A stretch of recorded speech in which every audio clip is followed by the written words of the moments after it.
Bom, gente, boa noite novamente a todos e a todas. Para mim é sempre uma grande alegria estar aqui na Casa Espírita Caminhos da Luz, né? Para poder conversarmos, refletirmos à luz da doutrina espírita. E para o tema dessa noite, eu trouxe para nós, na estrada com Francisco de Assis, a figura exemplar, luminosa desse espírito missionário Francisco, que sem dúvida assinalou uma importante passagem na Terra, um marco, uma referência de vivência do cristianismo entre nós e que segue como um grande exemplo também para nós espíritas. Sei que muitos de vocês talvez estejam se perguntando, mas que coisa estranha, o Fábio está vindo numa casa espírita para falar de um santo, né? Mas é que a ideia é que, independente das religiões, os grandes exemplos permanecem para que a gente possa refletir. E nós, como espíritas, o que podemos tirar, o que podemos aproveitar da figura do Francisco? E ao falar do Francisco, isso aqui não vai ser uma fala biográfica, nem mesmo histórica, não vou aqui contar a historinha do Francisco de Assis, que é muito conhecida pela maioria de vocês. Eu vou tentar enfatizar aqui entre nós as dimensões da mensagem franciscana, que são dimensões que interpretam e que vivenciam a mensagem do amor de Jesus. E para começar pelo próprio título da nossa fala, Na Estrada com.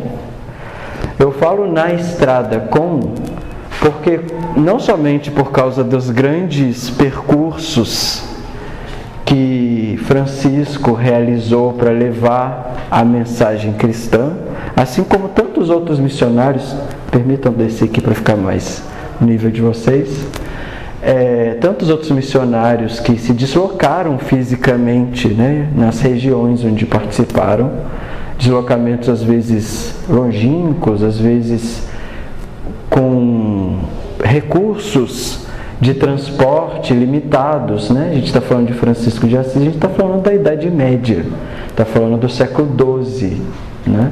Depois de Cristo.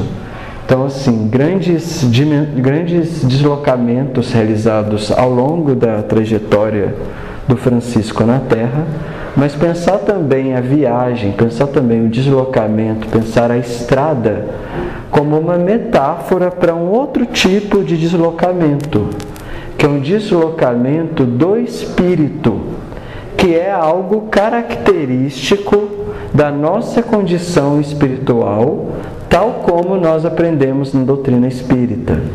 Como o próprio nome da nossa casa diz, né, a caminho da luz, todos nós estamos, de certa maneira, engajados no percurso.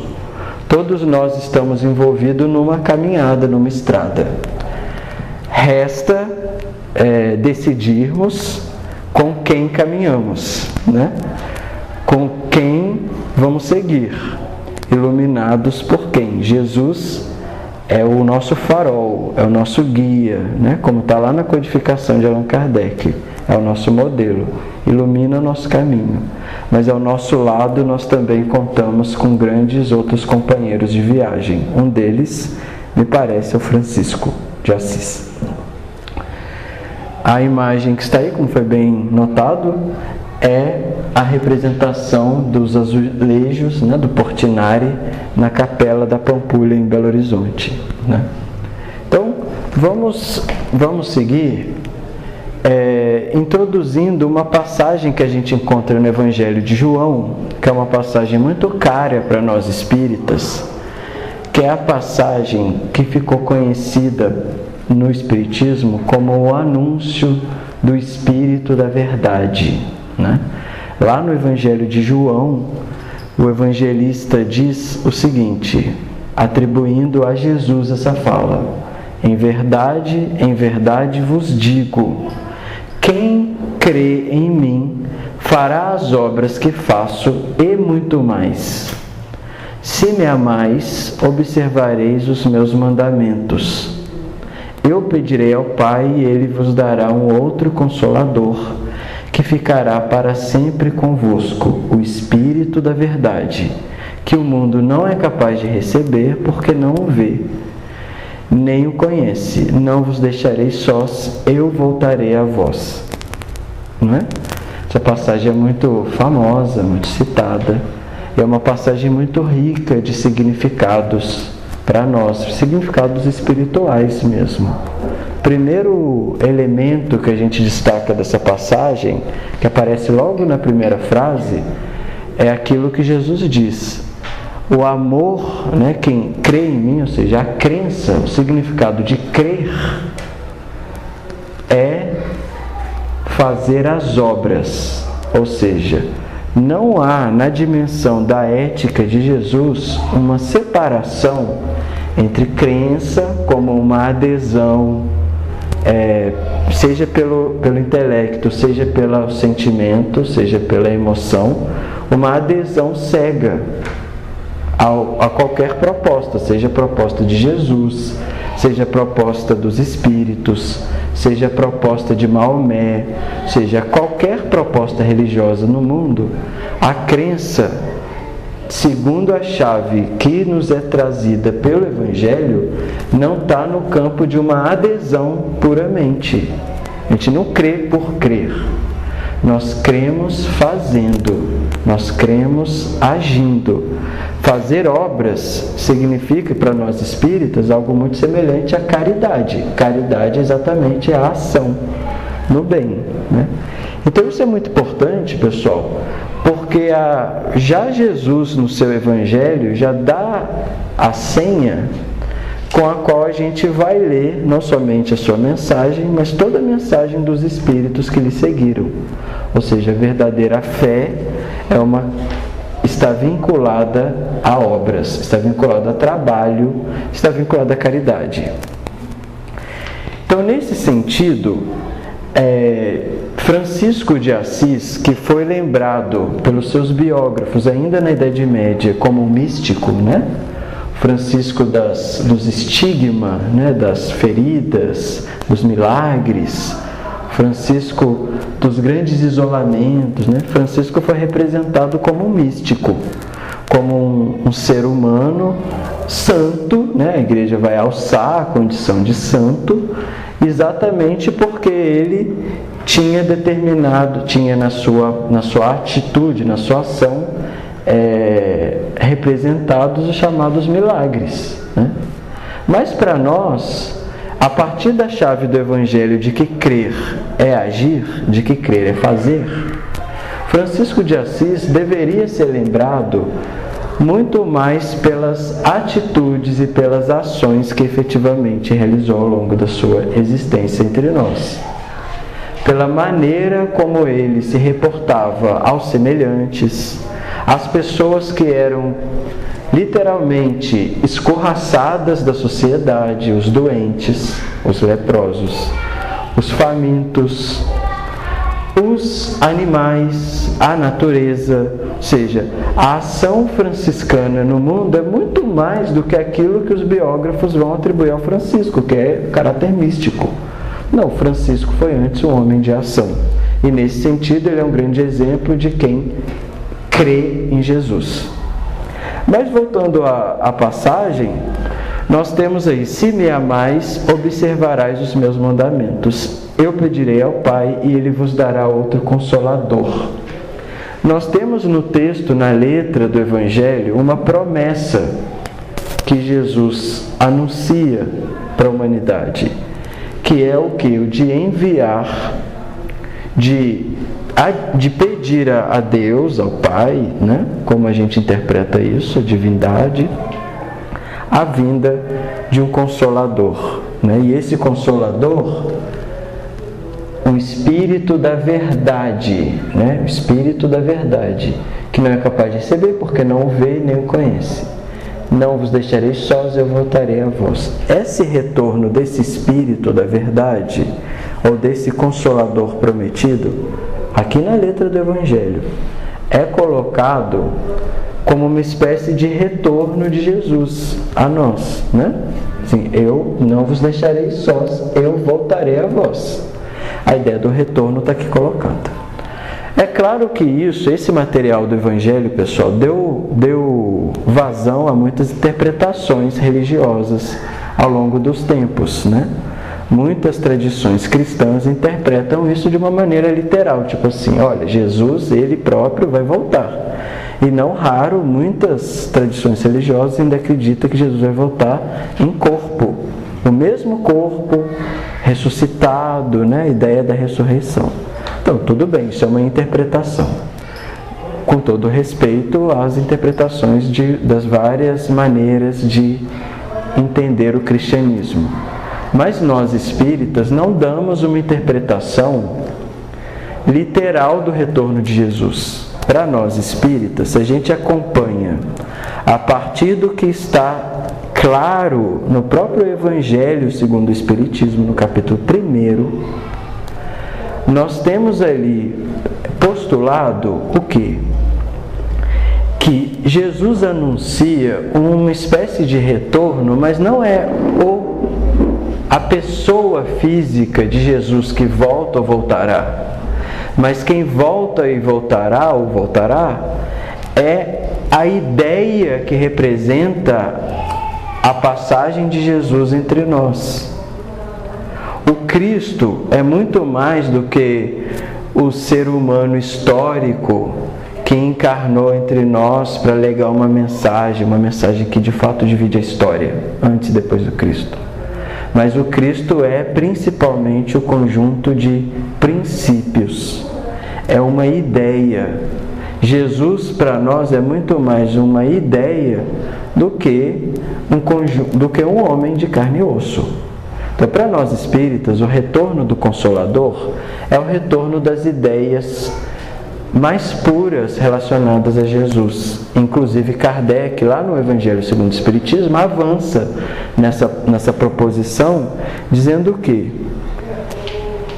uma maneira de ver esse Espírito da verdade é a própria doutrina espírita, não é? Lá no Evangelho segundo o Espiritismo, Kardec chega a dizer que a doutrina espírita, que é um movimento, né? Uma revelação divina, como aparece lá, bastante explicitado na Gênesis. A doutrina espírita é mais do que um movimento dos homens encarnados. Não é pura e simplesmente uma ciência como outras ciências, nem mesmo uma filosofia como outra filosofia. Existe uma dimensão espiritual na doutrina espírita que é característica das revelações. Ou seja, a doutrina espírita, enquanto uma revelação, é uma maneira de voltar às ideias do cristianismo. Então, esse Consolador prometido pode muito bem ser visto como a doutrina espírita. Esse é o argumento do Allan Kardec, que todos vocês devem conhecer. A doutrina espírita pode se colocar na posição de candidata a ser o Espírito da verdade, o Consolador prometido anunciado por Jesus, segundo João. Inclusive, o prefácio do Evangelho segundo o Espiritismo é assinado como Espírito da Verdade. Espírito de verdade é o nome ou pseudônimo que conjunto de espíritos responsáveis pela codificação espírita assumem e responde como Espírito Verdade. Então, está claro para nós o quê? Uma relação entre a passagem de João e a vinda, o retorno de Jesus enquanto uma ideia, enquanto princípios, enquanto uma ética, que tem como um ponto importante, segundo nós espíritas, a própria doutrina espírita que foi codificada por Allan Kardec no século XIX, não é isso?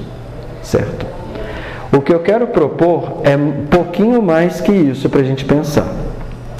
Sem negar a proposição de Allan Kardec, eu quero dizer que, uma vez apresentada a mensagem de Jesus entre nós, houve muitos retornos de Jesus à Terra, através dos espíritos missionários.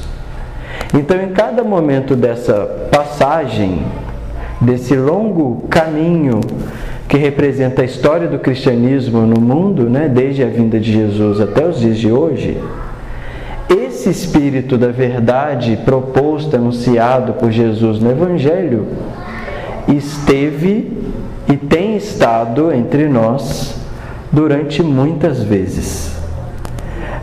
Claro que o Espiritismo também é, mas não é somente o Espiritismo, é isso que eu quero dizer. O Consolador prometido por Jesus não é somente o Espiritismo, mas há muitos Espíritos enviados por Deus entre nós.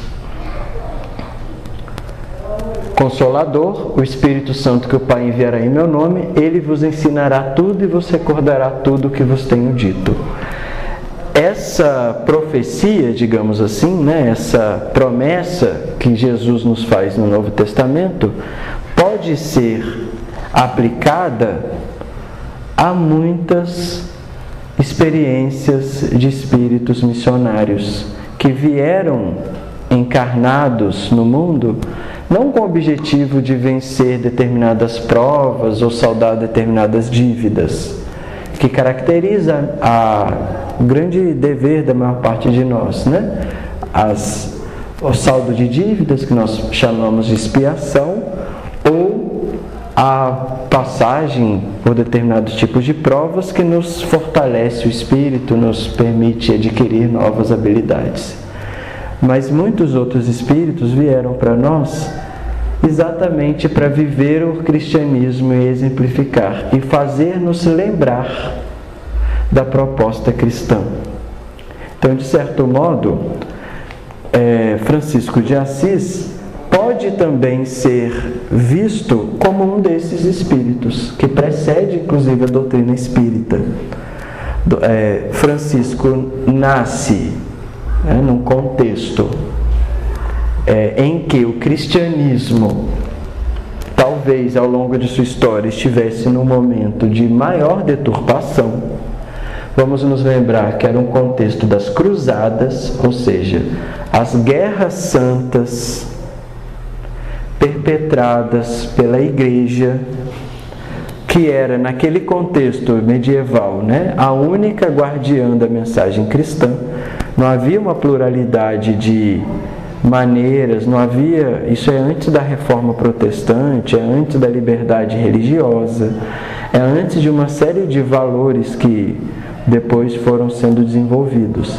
Mas a Igreja medieval, que certamente é muito diferente da Igreja hoje, ou inclusive o Papa Francisco vem também, o peso do nome, a dignidade do nome vem resgatando esses princípios, Mas aquela igreja medieval era uma igreja extremamente materialista, era uma igreja voltada para o poder temporal, para o poder político, O Papa era uma espécie de rei, e era mais do que um rei, era um supra-rei, porque era o único que podia alçar ao trono ou destronar os outros reis. Então o poder político e o desejo de aumento desse poder, dessa riqueza, suscitava, por exemplo, muitas práticas na Idade Média que eram completamente avessas à ideia do cristianismo primitivo. Jesus, por exemplo, a experiência de Jesus entre nós é uma experiência que está exatamente à margem do poder da época. Jesus não foi um homem poderoso do ponto de vista humano, do ponto de vista político.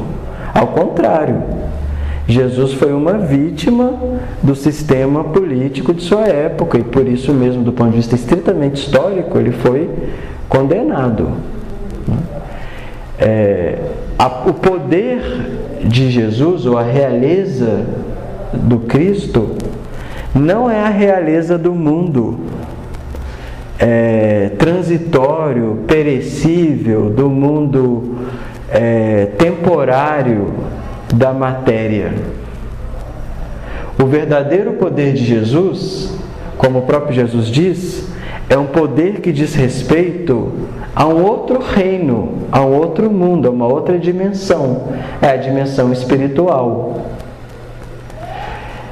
É exatamente por isso, talvez, que Jesus, muito embora esse poder, que é o poder espiritual, é o único que verdadeiramente permanece, porque o poder espiritual decorre de aquisições espirituais, as aquisições espirituais são permanentes.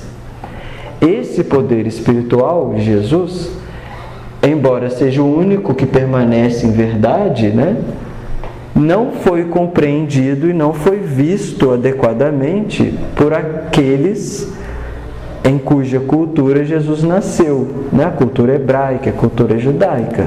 Tanto é assim que, muito embora os judeus tivessem uma tradição ligada à vinda de um Messias muito antiga, uma tradição ligada à existência de um único Deus também muito antiga, esses judeus não reconheceram em Jesus aquele Messias esperado e profetizado pelos profetas do Velho Testamento, né?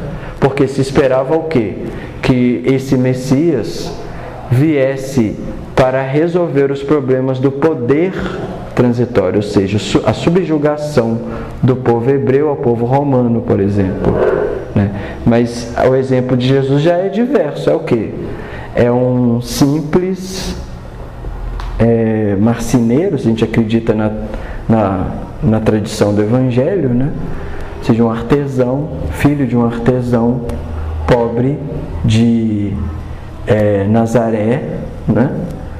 Que tem contato com a cultura judaica, mas cuja mensagem ultrapassa em muito a cultura judaica. Aliás, cuja mensagem questiona determinados valores da cultura judaica, né? Jesus fala: vocês, por exemplo, dizeis não matar, mas eu digo que todo aquele que menospreza o semelhante, né, chama o semelhante de raca, também será condenado. Ou seja, a mensagem de Jesus vai muito além da materialidade dos 10 mandamentos, que é a parte nobre do ensinamento judaico, digamos assim. Vai além, vai traduzindo para nós uma preocupação muito mais interna com o que Jesus vai mostrar que é a alma, né? Que é imortal. Então esse Jesus, do ponto de vista do poder, não tinha poder, né? O poder de Jesus se assentava em outra matriz.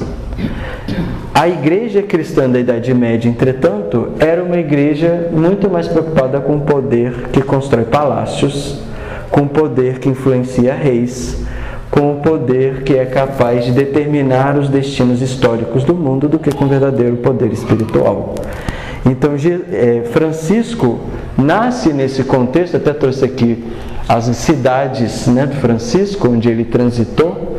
Ele nasce em Assis, uma pequenina cidade de uma província italiana, né, chamada Perúgia, onde ele, muito embora fosse filho de pessoas abastadas, filho de comerciantes, que naquele contexto da Idade Média estavam lucrando muito, porque a Itália era uma espécie de porto, né, de passagem do Oriente para a Europa. Então os comerciantes italianos lucravam muito com os produtos vindos do Oriente. Muito embora fosse filho de uma família relativamente abastada, né, renuncia ao poder local que ele poderia ter tido como filho de uma certa nobreza e logo em seguida como um soldado da igreja. Francisco se engaja nos exércitos papais, né, vai lutar em nome do Cristo, né, e saquear as cidades, né, em nome do Cristo. Francisco, em algum momento da sua existência, abre mão disso, renuncia a esse poder em prol daquilo que é difícil até da gente compreender, que é em prol de o extremo disso, que é a vida mendicante. Francisco passa a viver sem qualquer recurso. A vida mendicante, né? É o extremo da pobreza, né? E a partir disso um processo de espiritualização. Vou comentar um pouquinho. Mas o que é interessante a gente comentar sobre esse episódio da conversão franciscana, porque nos diz respeito, é o seguinte: encarar a conversão franciscana como uma posição, uma transformação radical e abrupta, esconde um pouco a realidade que está subjacente aí, que é o seguinte: não existe conversão abrupta. Ninguém tem uma vida, digamos, totalmente leviana, mundana, materialista e de repente passa a ser um grande exemplo de desapego material, de pobreza, de humildade, de fraternidade, abruptamente. Não existe isso. Todas as histórias das conversões que a gente tem notícia, vamos comentá-la. Conversão de Paulo. Você imagina que a estrada de Damasco, né, onde Paulo, segundo os Atos dos Apóstolos, teria se convertido a Jesus, representa um momento de uma espécie de milagre, né? Visão do Cristo aí, de repente, mágica. Paulo já deixa de ser Saulo e passa a ser Paulo, o grande apóstolo do Evangelho.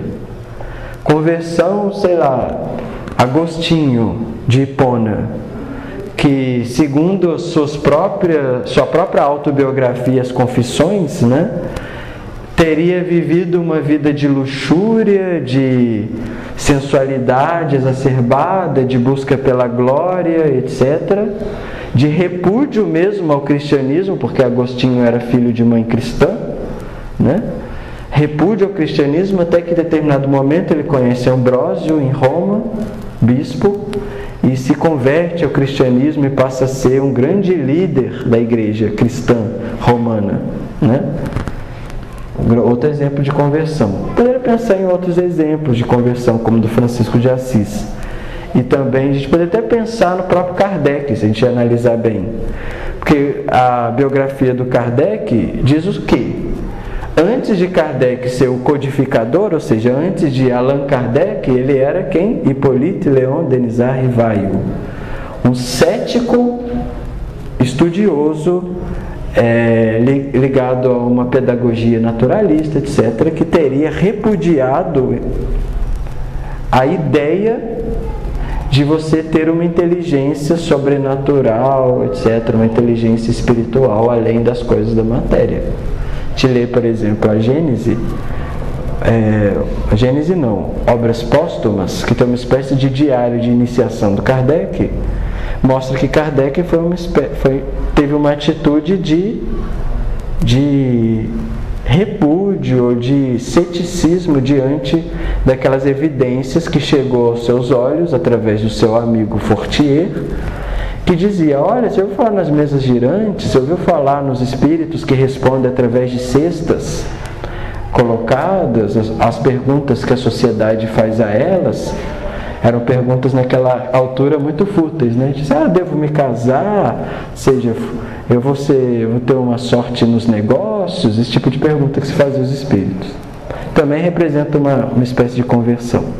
O que eu quero enfatizar aqui é que a conversão, embora chegue até nós como um episódio na vida das pessoas, ou seja, aconteceu naquele momento, a conversão, na verdade, é um processo e que muitas vezes vai muito além de uma vida. As pessoas não se convertem milagrosamente, as pessoas não aderem milagrosamente a uma ideia. As pessoas vêm preparadas para uma ideia, os espíritos missionários, como é o caso desses que eu falei: Paulo, Agostinho de Hipona, Francisco de Assis, Allan Kardec e outros exemplos, Teresa d'Ávila, muitos exemplos. Poderia pensar em Joana d'Arc. Mas esses espíritos são espíritos missionários, vêm preparados para uma conversão em algum momento da vida. E essa conversão parece para nós milagrosa, mas na verdade não é. Porque os espíritos missionários, eles já têm um patrimônio espiritual que está latente, está oculto e que se revela em algum momento. Quando não há esse patrimônio espiritual, a gente precisa de um processo mais longo de conversão. E eu gosto muito de pensar, por exemplo, na literatura espírita, o exemplo do próprio Emmanuel.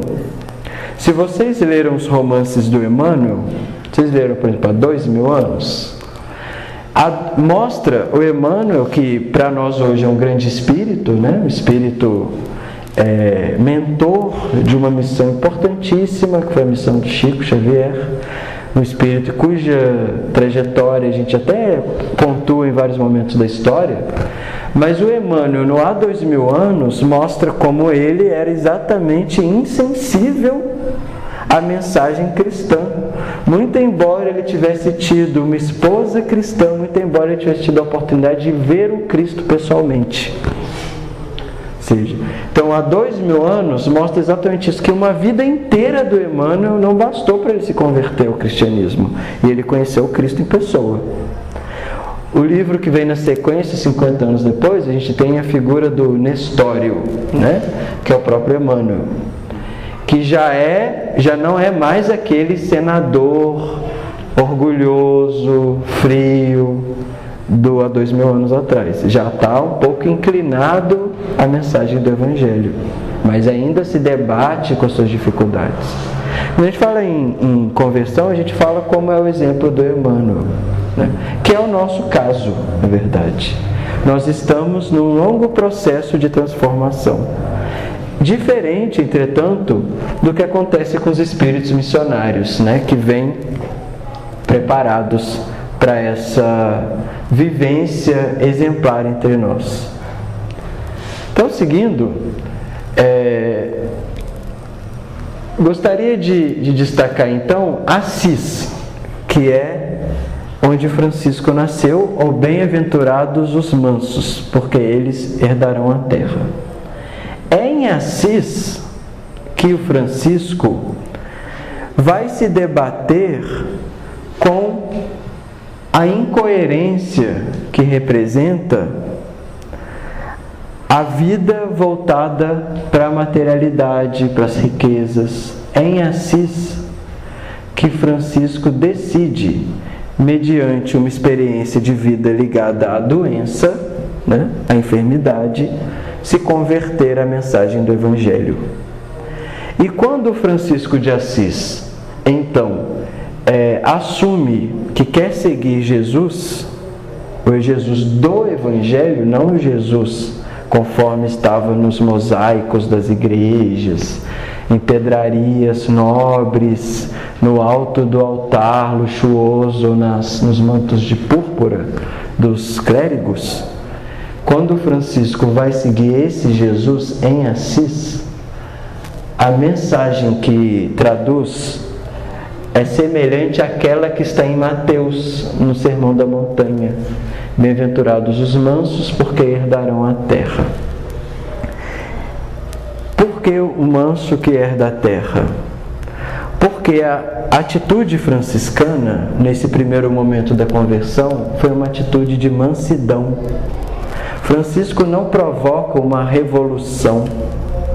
Ao contrário, apesar da insuficiência, apesar da limitação da maneira como os religiosos oficiais, né, digamos assim, liam e interpretavam o cristianismo, Francisco se dirige mansamente, humildemente, até o Vaticano para pedir permissão ao Papa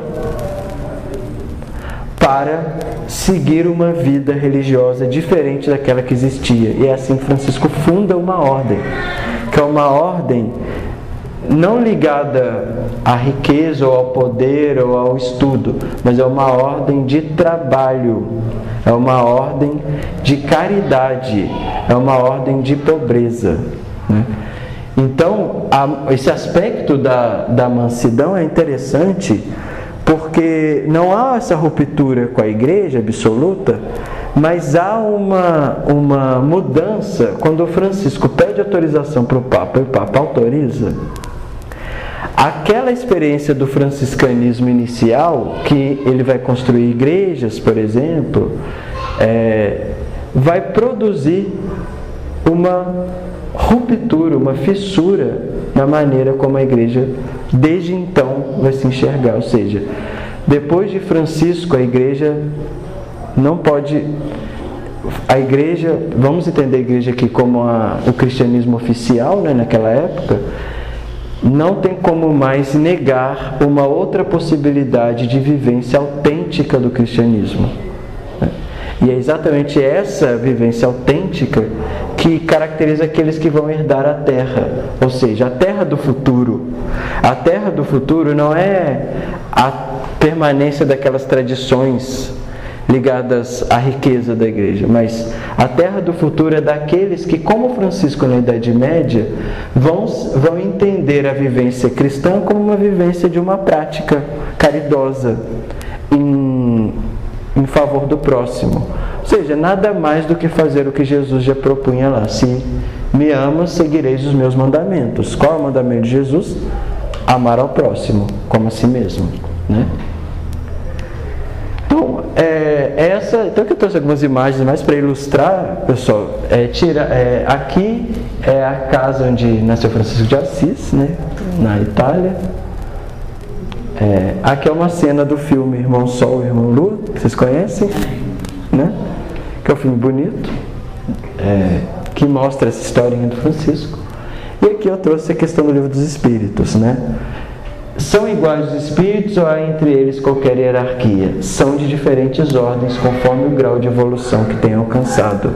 Ou seja, os espíritos não são iguais entre si, há diferentes ordens. E lá no Livro dos Espíritos, Kardec esquematiza basicamente 3 ordens, estão lembrados? Uma ordem que ele chama de espíritos, se eu não me engano, imperfeitos. Que é a terceira, segunda ordem que ele chama de espíritos bons, e a primeira ordem que ele chama de espíritos puros, né? Então, dentro dessa escala, que a gente chama de escala espírita, né? Que não é, como toda escala, não é aquela coisa assim rígida, né, gente? A segunda ordem, que é a ordem dos bons espíritos, é definida da seguinte maneira na questão 107.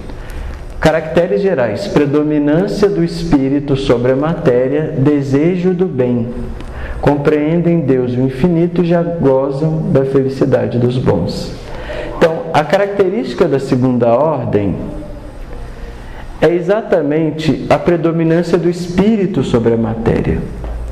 E é nessa ordem que, em geral, se enquadram os espíritos missionários. Ou seja, diante de uma vida em que há a predominância da matéria sobre o espírito, Francisco faz a diferença ao exemplificar uma atitude na vida em que haja a predominância do espírito sobre a matéria. E é por isso que Francisco pode se casar com a pobreza, né? Termo franciscano. Ou seja, é por isso que ele pode aderir a uma vida de penúria como um extremo, exatamente para demonstrar que o poder do espírito é maior do que o poder da matéria. É claro que o franciscanismo extremo, e eu acho interessante porque eu conheci um frade franciscano quando eu morava em Campinas, que era de uma ordem franciscana radical, né? Que na ordem franciscana radical, os franciscanos, por exemplo, não dormem em camas. Eles dormem no chão, não podem dormir em camas, né? Eles se alimentam, por exemplo, com comida sem tempero, sem sal, sem doce, sem nada, porque eles não podem também encontrar na alimentação prazer ligado à alimentação. Ou seja, no extremo do franciscanismo, você tem o repúdio a qualquer tipo de vivência na matéria, né? Nós espíritas não somos favoráveis a esse tipo de extremo, né? Porque nós espíritas entendemos que a vida material faz parte do nosso processo evolutivo. Eu não preciso abrir mão da vida diante das coisas do mundo para eu ter uma vida de um espírito bom, em que haja predominância do espírito sobre a matéria. Eu posso conviver com a matéria. A questão é a dosagem. Mas por que o franciscanismo, a ideia franciscana é o extremo? Isso tem a ver com a missão do próprio Francisco. Naquele contexto era pedagógico.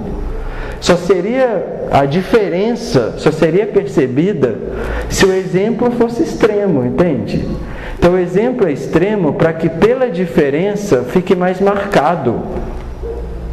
Então é por isso, né?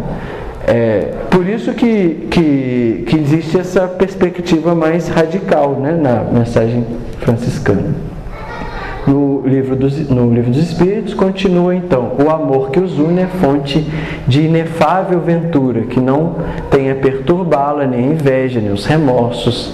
Como espíritos suscitam bons pensamentos, desviam os homens da senda do mal, protegem a vida que lhes são dignos de proteção. Quando encarnados, são bondosos e benevolentes com semelhantes, não os movem a orgulho, nem egoísmo, nem ambição. Então isso, veja como isso descreve bem a mensagem e o exemplo de Francisco de Assis, né? Ou seja, responsabilidade com o outro, responsabilidade com o que eu gostaria de aqui chamar de ecologia humana na Terra.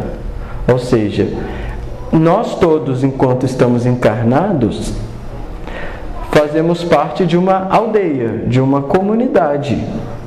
Essa comunidade, ela precisa viver em harmonia. É o tema da casa espírita, fraternidade, né? Sem a harmonia que caracteriza a relação entre nós espíritos encarnados, nós estamos fadados à autodestruição, não é isso? Se a gente tem como engrenagem das nossas atitudes no mundo o egoísmo, né? Ou o orgulho, ou o sectarismo, né? Como a mensagem a gente lê hoje, né? Você é o outro, né?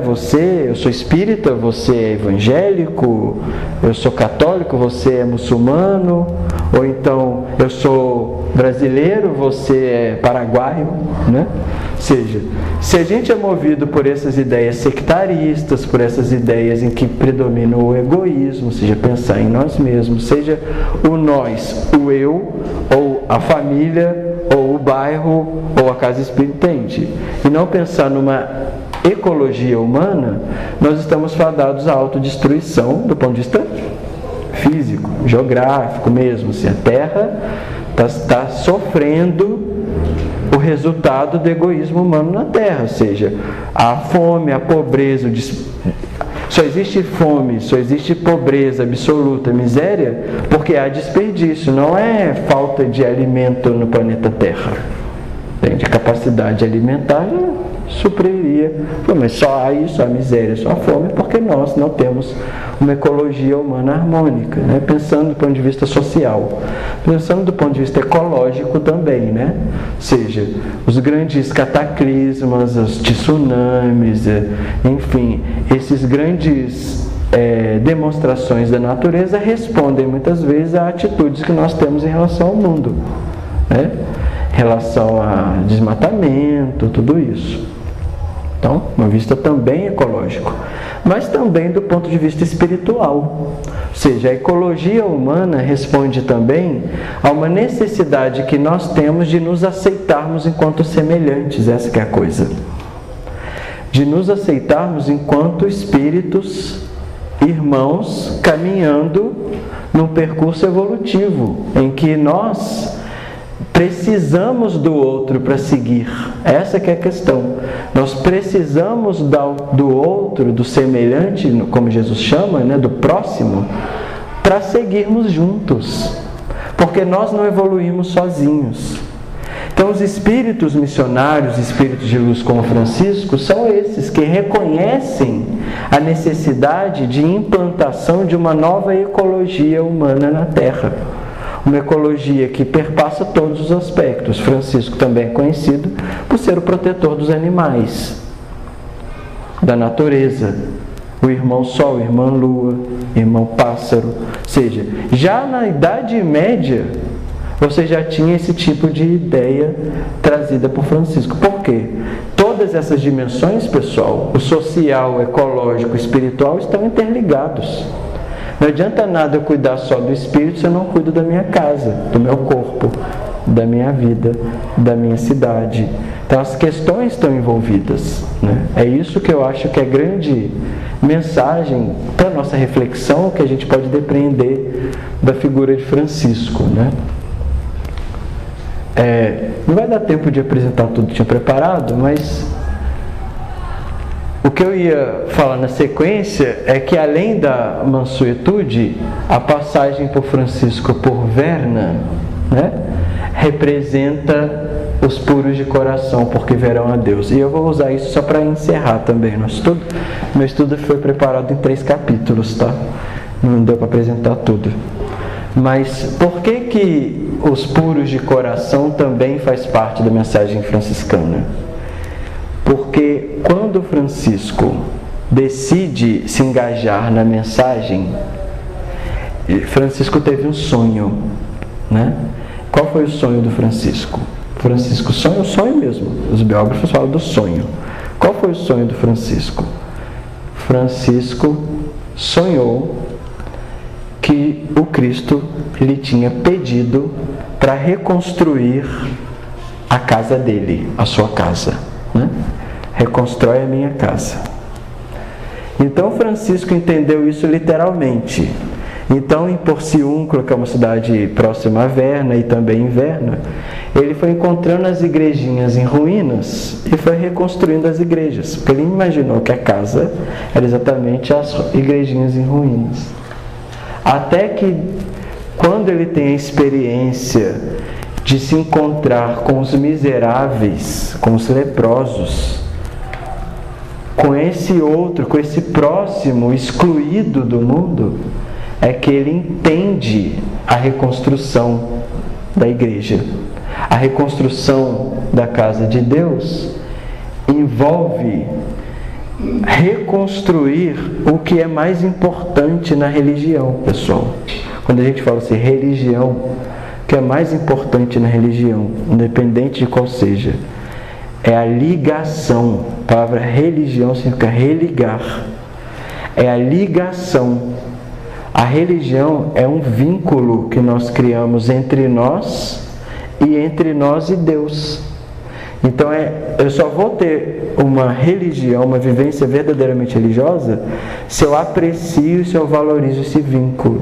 Então não adianta nada você ter um grande prédio para o centro espírita, né?